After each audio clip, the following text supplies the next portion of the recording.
அஸ்ஸலாமு அலைக்கும் ஃப்ரெண்ட்ஸ், வணக்கம். Welcome to Rahmi's kitchen. Hello friends, இன்றைக்கும் போஸ்ட்மார்ட்டம் இந்த ரெசிபி தான் போட்டுட்ருக்குறேன். இன்றைக்கி என்னென்னா முருங்கைக்கீரை பொரியல் பண்ணுறோம். குழந்த பெற்ற தாய்மார்களுக்கு கொடுத்தா நல்ல பால் வரும். இது நீங்கள் ட்ரை பண்ணுங்க. நிறைய பேர் முருங்கைக்கீரை கொடுக்க மாட்டாங்க, ஆனால் நீங்கள் இது ட்ரை பண்ணுங்க, நல்லது.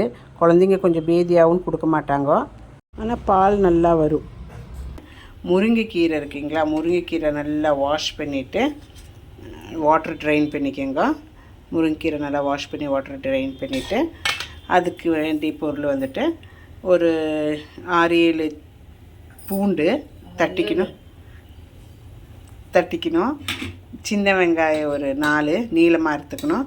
2 காஞ்ச மிளகா, ஜாஸ்தி போடக்கூடாது, ஏன்னா பிள்ளைங்களுக்கு காரம் சாப்பிடக்கூடாது தானே.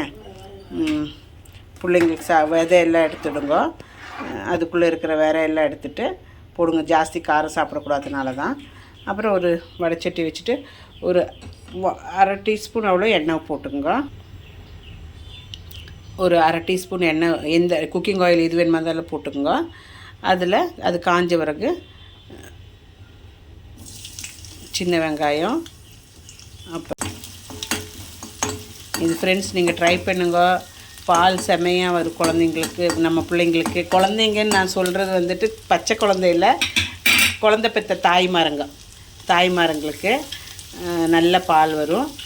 பாவம், அவங்க பால் இல்லாத பிள்ளைங்களுக்கெல்லாம் ரொம்ப சங்கடம் இருக்கும் இல்லைங்களா, அதனால் இது ட்ரை பண்ணுங்க, நல்லாவே பால் வரும்.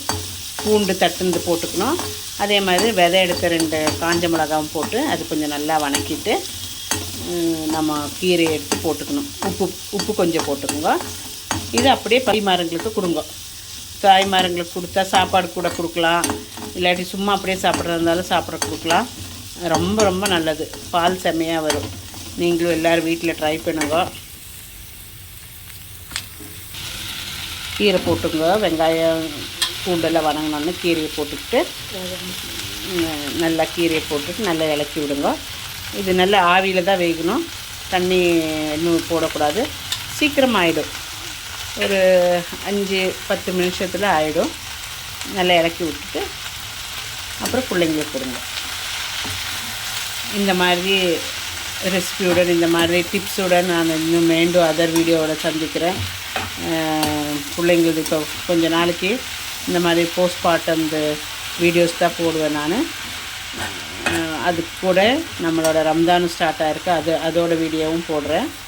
எல்லாம் பார்த்து ரஹ்மிஸ் கிச்சன் லைக் ஆனால் சப்ஸ்கிரைப் பண்ணி ஷேர் பண்ணி கமெண்ட் பண்ணுங்க. நீ நல்லா வேக வச்சு குழந்த பெற்ற அம்மாமார்களுக்கு கொடுங்க, சூப்பராக பால் வரும்.